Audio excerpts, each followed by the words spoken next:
Imagine uncovering a tomb in ancient Egypt, sealed away in the dark for over 3,000 years. Inside, among the gold and priceless artifacts, archaeologists find a simple, unassuming jar. When they open it, they find a thick, golden liquid that is perfectly edible. That liquid is honey. It is the only natural food on Earth that practically never spoils. But how does a tiny insect create a substance that outlasts empires? Today, we're looking at a simple jar of honey sitting in your kitchen pantry and uncovering the incredible, almost magical chemistry it took to get there. The journey of honey doesn't actually begin with bees, it begins with flowers. To entice insects, flowers produce nectar, a sweet, watery liquid. This is where our hero, the female worker bee, comes in.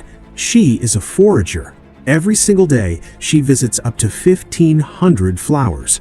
To make just 1 pound of honey, a colony needs to visit around 2 million flowers, flying a cumulative distance equal to orbiting the Earth 3 times. When a forager lands on a bloom, she uses her long, tube-like tongue, called a proboscis, to suck up the nectar. But she doesn't digest it. Instead, she stores it in a specialized internal pouch called a honey stomach. This is where the true science begins. Inside the bee's honey stomach, the nectar mixes with a special enzyme called invertase. This enzyme immediately starts breaking down the complex sugars of the plant nectar into simpler, more digestible sugars, glucose and fructose. When her honey stomach is completely full, the forager flies back to the dark of the hive. But she doesn't just spit the nectar into a honeycomb, she passes it on to a younger processor bee, mouth to mouth. The processor bee essentially chews the nectar for about half an hour, adding even more enzymes from her own glands. This isn't just about making it sweeter.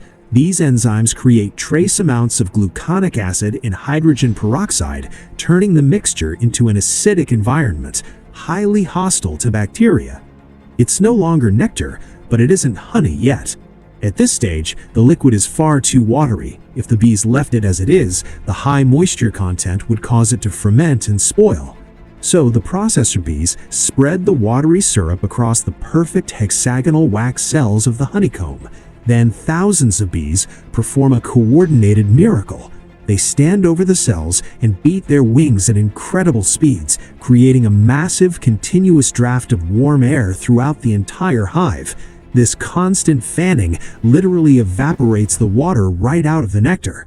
The moisture level drops from around 80% down to less than 18%. Finally, the liquid becomes thick, sticky, and immortal. To protect their masterpiece, the bees seal the cell with a fresh, airtight layer of beeswax, locking it away for the harsh winter. The next time you stir a spoonful of honey into your morning tea or drizzle it over your breakfast, pause for just a moment. You are looking at the life's work of dozens of bees. In fact, a single worker bee will produce just 1/12 of a teaspoon of honey in her entire lifetime. Your single spoonful took thousands of miles of flight and millions of flowers to create. It is a true masterpiece of nature, chemistry, and teamwork. Thank you for exploring the surprising history behind the simple things with us today. If you enjoyed this journey, please hit that like button, share this video with a curious friend, and subscribe